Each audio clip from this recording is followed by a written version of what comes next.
जय ज्वाला की भैया, जय ज्वाला की। ज्वाला हमेशा ऊपर है भैया। हाँ, आईआईटी में नारे लगाते थे हम, नारे लगाते थे। अब यार पता नहीं, यार बोल नहीं सकते, बस ऐसे समझ लो, सर्च कर लेना जाके। हम नारे लगाते थे, ज्वाला सबका डॉट डॉट है, ज्वाला सबका। उसके आगे लाइन रहती थी, लास्ट लाइन है ये, है ना। ओके, यहाँ नहीं वहाँ नहीं, नहीं बोल सकता, जाने दो।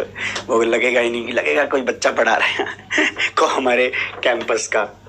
ठीक है, छोड़ो, जाने दो। टीचर को टीचर की तरह रहना चाहिए। ओके, हाँ, स्टोरी सुनाई। स्टोरी तो बहुत गजब गजब की है, सुना देंगे, धीरे धीरे चलते रहेंगे, सुना देंगे। अभी ये चैप्टर ऐसा चल रहा है ना जहां पे मुझे आपको पूरे ग्रिप दिलवानी है।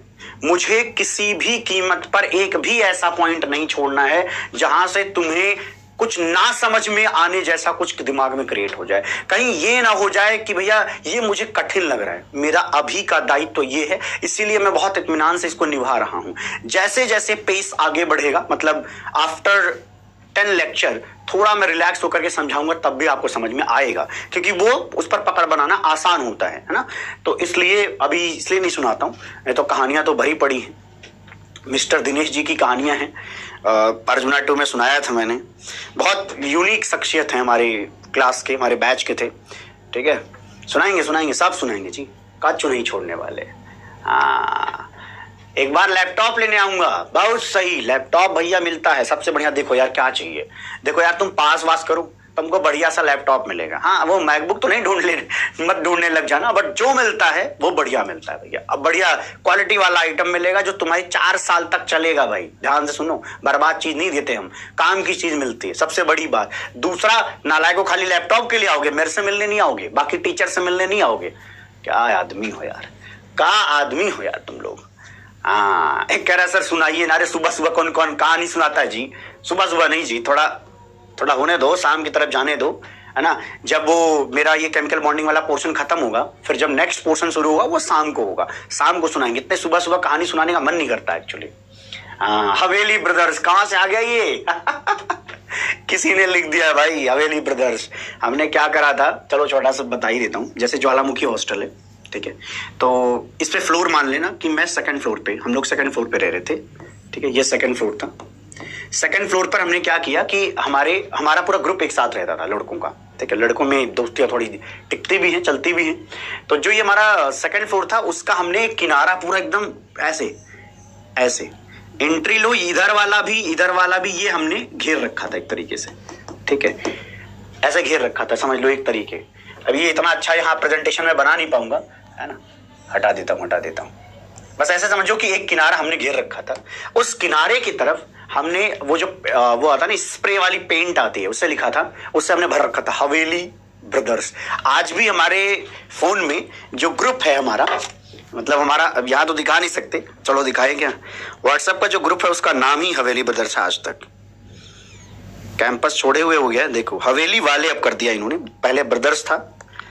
ठीक है, कुछ नंबर तो नहीं दिख रहा। अब देखो तुम, दिख रहा है क्या ये? अबे नंबर तो नहीं दिख रहा, कहीं बाद में तुम, हाँ ये देखो, कुछ दिख रहा है, क्या लिखा है? नहीं दिख रहा। हाँ, हवेली ब्रदर्स। ठीक है, तो ये हमारे हवेली ब्रदर्स की कहानियां आपको सुनने को मिलेंगी। हमने पूरा पेंट कर दिया था ऐसे हवेली ब्रदर्स। हमारे प्रोफेसर आए भैया, वो जो वार्डन होते हैं, बाय द वे हमारे ही डिपार्टमेंट में थे, तो सर आते हैं, वो देखते वही हवेली ब्रदर्स लिख दिया। भाई कैंपस उनका हमारा नहीं है, एक तरीके से देखो तो उनको, हमें तो जाना है, पढ़ना, निकलना है। तो आ करके कह रहे हैं कि ये किसने किया है? तो जिसका, जहां से हवेली का एच शुरू हुआ था वहीं दिनेश का रूम था। ठीक है, वहीं दिनेश का रूम था। तो दिनेश, अच्छा ब्लर आ रहा था क्या? हाँ, तो शायद करीब से दिखाने में ऐसा होता होगा, करीब, है ना। ये दिनेश भाई साहब, जहां भी कुछ दिक्कतें आती थी दिनेश ही पकड़ा जाता था। जिस दिन सर ने रेड मारी थी, बाकी कोई नहीं था किसी रूम में, पूरे 7 रूम में, क्योंकि हर में 2 लोग रहते थे, बस एक रूम ऐसा था जिसमें एक रहता था, 13 थे ना टोटल। सिर्फ हर ऐसी जगहों पर दिनेश खड़ा रहता था, डांट खाने के लिए, डांट सुनने के लिए, सब चीजों के लिए। तो दिनेश ने सोचा बहाना मार दूं। दिनेश ने कहा कि सर हमें नहीं पता किसने लिखा है। कह रहे बेवकूफ समझते हो मुझे तुम, हैं? तुम्हारे सामने रूम के कोई लिख के जाता है एच, तुम्हें समझ में भी नहीं आया कि कौन लिखा है? तुमने कंप्लेंट क्यों नहीं करी आज तक? भाई साहब सारा गाली ये खा गया आदमी और ये ऑब्वियसली ये तो बताएगा नहीं कि ये पूरे ग्रुप का एक कमाल रहा है। ठीक है। तो ये अभी तो एक बात बता रहा हूँ, ये भाई साहब हमारी जिंदगी के सबसे अच्छे शख्सियत में थे। जहां जहां डांट खानी वहां वहां दिनेश खड़ा होता था कि भैया डांट लो भैया, हमें हमारे ग्रुप को मत कुछ बोल देना, ठीक है। बाकी आगे बातचीत करेंगे कि दिनेश भैया ने क्या क्या और कार्यक्रम कैसे गुल खिलाए हैं, ठीक है। और अभी सच बता रहा हूँ, ये तो कुछ भी नहीं है। हम चलो एक छोटा सा बता ही देता हूँ यार। एक तो तुम लोग ना पूछ लेते हो यार, हमारा खुद का मन कर जाता है। अब सुनो, ऐसा है, बस थोड़ा सा हल्का सा सुना देता हूँ। क्या था कि अब जैसे 3 इडियट में तुमने देखा होगा कि प्रोफेसर आता है और वो पीछे सो रहा होता है रात में दारू वारू पी के, ये देखा है ना भाई। एक तरीके से उसी का रियल इंसिडेंट समझ लो। कैसे होता है कि मैम पढ़ा रही थी हम लोगों को, ठीक है, मैम ऑर्गेनिक पढ़ाती थी। तो ये है सीट, मान लो ये यहाँ पे मैम है, यहाँ पे मैम है, मैम यहाँ पे पढ़ा रही हैं।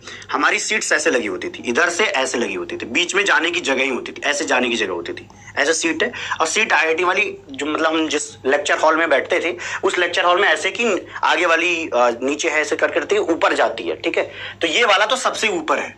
तो हुआ क्या कि हम सब लोग हॉस्टल से निकले थे, तो जल्दी जल्दी हम लोग यहाँ बैठ गए, यहाँ बैठ गए, यहाँ बैठ गए, यहाँ बैठ गए। मैं भी खुद यहाँ पीछे बैठा था, मैं यहाँ खुद पीछे बैठा, दिनेश मेरे बगल में यहाँ किनारे बैठा। दिनेश किनारे इसलिए बैठता था ताकि जो है यहाँ पे सो सके वो, क्योंकि रात में ना, ये तुम भी जाके पता, मतलब जब जाओगे कैंपस तब तुम्हें लगेगा कि हम लोग सोते होते नहीं थे पूरा रात। मतलब हमें लगता था 3 बजे तक तो हम जगते थे। और मैम ने क्लास लगा रखी है करीब करीब 8:30 बजे के आसपास, है ना। वैसे जैसे 8:45 तुम्हारी है तो उससे 15 मिनट पहले। अब सोच के देखो, यहाँ आना ही कठिन लगता होगा तुम्हें, तो वो भी कॉलेज में जाके इतना पहले कौन बुलाता है। तो भैया हमें नींद लगती थी, ठीक। तो यहाँ पर जबरदस्ती जगे पड़े हैं, किसी तरीके से जग जाए, अटेंडेंस लग जाए, इसके बाद भाग जाते थे, ठीक है। यही काम होता है। पीछे से खुला होता था, भैया जिसको जाना इधर से चले जाओ, ठीक है। पहले सुबह ये मैम ये बंद रखवाती थी, इधर से घुसने नहीं देती थी। जाना तो आपको यहीं से मैम के सामने से ही पड़ता था। भैया ये दिनेश भैया जो है हमारे, ये भैया वहाँ कहता है मुझसे कि मैं बगल में ही बैठा था, तो मुझसे कहता कि यार वो एक काम करना, जब मैम अटेंडेंस लेंगी तो मुझे बता देना, मैं जल्दी से बोल दूंगा कि मैं यहीं प्रेजेंट हूँ। मैंने कहा ठीक है भाई, तू सो जा। तो ये भाई साहब जो है सो गए, और लिटरली सो गए। मतलब ऐसा होगा ना जब नाक वाक बजती है हल्की फुल्की, उस तरीके की बज रही है। और मुझे खुद नींद आ रही है, मुझे इसको देख के नींद आ रही है। मैं सोच रहा हूँ यार उठ जा भाई, नहीं तो मुझे भी सोना पड़ जाएगा। तेरी प्रॉक्सी कैसे लगी, अटेंडेंस कैसे लगेगा, ठीक है। अब मैम ने बोलना शुरू किया, पढ़ाना शुरू किया। मतलब अटेंडेंस नहीं, अभी कहीं अटेंडेंस नहीं आई। तो मुझे ना थोड़ी सी खुरापात सोची। यहाँ मेरे एक दोस्त बैठे थे, वो कहता यार इसको जगा दो यार, मुझे भी नींद आ रही है। तो मैंने कहा भाई इसने बोला कि अभी जगाना नहीं है। तो ये कहता कि अरे यार जगाओ इसको। तो मैंने एक बार पूछा भाई दिनेश जगेगा क्या? बोला नहीं मैं सोने दो। फिर हमने सोचा ऐसे नहीं जगेगा, रुको एक नया तरकीब अपनाते हैं इसको थोड़ा। मैम ने पढ़ाना शुरू किया, एकदम क्लास ऐसे चल रही है कि बहुत अच्छे से कोई रिएजेंट पढ़ा रही थी, बहुत भीषण भरकम, जो किसी बायोमोलिक्यूल में मतलब कोई बायोमोलिक्यूल का पार्ट था जो है स्किन वगैरह पे कहीं कुछ काम करता, अच्छा काम करता। ये जैसे ही मैम ने बोल के खत्म किया, ऐसा ही बोल करके खत्म किया, क्लास उसको ना समझ रही है अभी कि अच्छा ऐसा होता है। तो पूरी क्लास शांत है, क्योंकि वो बहुत कठिन चीज चल रही थी, एक्चुअली बहुत कठिन जिसको कहते हैं। मैंने इसको बोला अरे भाई अटेंडेंस आ गई तेरी, अटेंडेंस आ गई। ये बेवकूफ ने आके आंख खोल के भी नहीं देखा कि मैम क्या कर रही है, हाथ उठा के कहता प्रेजेंट मैम। एक्चुअली ये बैठा नहीं था, एक्चुअली ये लेटा था। ये कहानी में थोड़ा ट्विस्ट ये है कि यहाँ पीछे ये जगह जो थी ना, ये लेटा हुआ था, मैं ऐसे लेटा हुआ था, ये पूरा लेटा हुआ था ऐसे करके, और वहां से हाथ उठा के कहता प्रेजेंट मैम। अब भाई पूरी क्लास शांत है। अभी लोग सोच रहे हैं कि ये क्या कठिन चीज मैम ने पढ़ा दिया, हमारी खोपड़ी में गई ही नहीं, और यहाँ बीच में खड़े होकर के प्रेजेंट मैम। ओ भाई, फिर इसके बाद मैम चलती हुई यहाँ आती है, तो कह रहे कौन किस, अब ऑब्वियसली आवाज से तो पता चल जाता है कि किसने बोला है। तो मेरी भी इतनी तो पहचान है ही कि मैम समझ जाएंगी मैंने नहीं बोला है। तो कहती कि क्यों बोला, अब ये दिख ही नहीं रहा था दिनेश। फिर आके मैम ऐसे दिखती है, ये कौन सोया हुआ है। दिनेश उठता है कि दिनेश बहुत चक्का, दिनेश को लग रहा है ये क्या हो गया भाई, ये तो दुनिया तार तार हो गई हमारी। ये जो है मैम से sorry ma'am, please ma'am sorry ma'am, please ma'am sorry ma'am. 8-10 बार इसने ऐसा बोला कि मैम का दिल पसीज गया, दिल मैम को लगा कि चलो छोड़ देते हैं। इन्होंने इसको बोला गेट आउट, सारा सुना, इसने अपनी बेइज्जती करवाई पूरी ढंग से। आते ही कहती बहुत जोर से हड़काती है। तो ये दिनेश क्या करता है, यहाँ पीछे से जाने लग जाता है। तो मैम क्या कहती है, कहती कि नहीं नहीं तुमने बहुत अच्छा काम किया, तुम सामने से जाओ, पूरी क्लास को पता चलना चाहिए कि ये कौन शख्स है जो ये काम कर रहा है क्लास में। फिर मैम कहती कि अब मुझे लगा कि मैं बच गया यार, मतलब यहीं तक कहानी निपट गई। यहाँ मैं बैठा था, मुझसे पूछ रही हैं जो मैंने पढ़ाया वो समझाओ क्या लिखा है। मुझे कुछ समझ ना आया क्या लिखा हुआ है, तो मैंने मेरे जो समझ में आ रहा उल्टा सीधा मैंने अपना एक्सप्लेन किया। मैम केवल इस बात से खुशी थी कि चलो ये तो कम से कम देख तो रहा था कुछ, इसीलिए मैंने स्किन वाला बताया, क्योंकि हमें याद है कि कुछ स्किन पर उस दिन चल रहा था ज्ञान मैम का। तो मैंने बताया कि मैम शायद ये ऐसा ऐसा होता है जो मुझे समझ में आया है। तो मैम को गुस्सा आया और मैम ने सब इस एक इवेंट के चक्कर में सबसे पूछ रही है तुम्हें क्या समझ में आया, तुम्हें क्या समझ में आया। क्लास में बता रहा हूं आउट ऑफ 51 कोई भी ढंग से एक्सप्लेन नहीं कर पाए। बाद में मैम ने खुद ही एक्सप्लेन किया, तब हमें समझ में आया उसका रियल मतलब क्या था। ठीक है। हाँ आरजे, अरे आरजे सर यही कॉपी करते हैं। आरजे सर यही कॉपी करते हैं बेटा। आरजे सर को कहानियां सुनाई है मैंने अपने बचपन की, तो वो उसमें हमें रिप्लेस करके खुद को डाल देते हैं। ये आरजे सर की, अबे आरजे सर खुद कॉपी मारते हैं भाई। आरजे सर ही कॉपी मारेंगे, देखिए तू। ये ऐसे एक तो ये है, दूसरा आरजे ने क्या कॉपी मारी है बताऊंगा, वो यूट्यूब पे पड़ी हुई है। मैंने बताया था आरजे को कि यार ये जो दिनेश था ना, इसी को एक्चुअली अंग्रेजी अच्छी आती थी। हाँ दिनेश की सबसे खास बात, उसको अंग्रेजी अच्छी आती थी। तो क्या हुआ कि एक दिन हमने ज्ञान दे दिया कि हमारे ऊपर केमिकल क्यों वेस्ट कर रहे हो, हमें पढ़ा के सब केमिकल हम वेस्ट कर देते हैं। तो हमारे स्टाइपेंड से खर्च होता था, मतलब ऑब्वियसली हमें नहीं मिलता था, बट आईआईटी का तो खर्चा ही हो रहा होता है। ठीक है। तो उसमें जो है हमारे जो एचओडी थे उन्होंने भाई मीटिंग बिठा दी, और उस मीटिंग में सारे बड़े प्रोफेसर आए हुए, जिसमें डीन है, एचओडी है, सारे बड़े प्रोफेसर हैं। ठीक है। और बुलाया कि जिसको जिसको नहीं, सबको बुलाया कि सब लोग आओगे। तो वही वाली बात, हमें ये लगा, ये बहुत शॉर्ट में बताऊंगा, हमें ये लगा कि यार इतनी अंग्रेजी बोलेगा कौन आज, हमारी अंग्रेजी बोलेगा कौन। तो हमने दिनेश को आगे कर दिया। सर ने जैसे पूछा हमने सब ने दिनेश, एक तरफ से सबने दिनेश का नाम ले लिया। अब दिनेश ऐसी कंडीशन में आगे बैठा दिया गया। उन्होंने कहा, सर ने कहा सब तुम आगे आ जाओ, तुम इनके आज रिप्रेजेंटेटिव, क्लास के रिप्रेजेंटेटिव हो भाई है तुम। ठीक। जो जो सवाल इन्होंने दागे हैं, दिनेश को एक भी सवाल के जवाब नहीं आते थे, क्योंकि दिनेश कोई प्रिपेयर थोड़ी था। और इस पूरी कहानी में रिप्लेस किया है आरजे ने। आरजे यहां बैठा, आरजे ने अपने दोस्त से इसको रिप्लेस किया है। समझ गया। आरजे मस्त आदमी भाई। आरजे किसी की भी कहानी सुनता है और उसको ले जा करके अपने क्लास में चिपका देगा। चलो आगे पढ़ते हैं।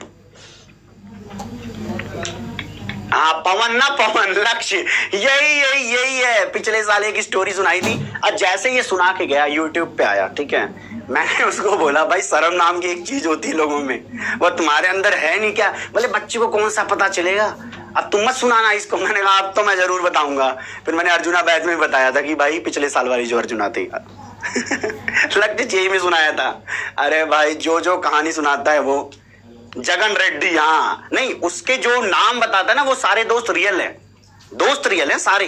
एकदम सही बात यह है कि दोस्त रियल है, बट कहानी में जो रिप्लेसमेंट करता है वह भाई साहब गजब रिप्लेसमेंट करता है। कोई कुछ भी कहानी सुनाएगा अपने कॉलेज की, बचपन की, अब फिर वो कहेगा देखो अभी देखना, अभी क्लास में जब तुम बोलोगे तो कहेगा ये हमसे जलते हैं। काहे का जलन है, काहे का जलन, शाहरुख खान है तुम। तुम्हारा नाम लेने से हमारा नाम बढ़ रहा है? हमें मिल रहा है इतना प्यार पहले से ही। चलो हाँ लक्ष्य खतरनाक आदमी है भाई, खतरनाक आदमी। कह रहा सर आपने तो रदरफोर्ड का एक्सपेरिमेंट बना दिया था। अरे ये मैंने भी एक्सप्लेन नहीं किया, जिस दिन एक्सप्लेन करूंगा उस दिन तुम्हें मजा आएगा कि क्या कहानी थी। चलो अब आते हैं अपनी इन बातों पर।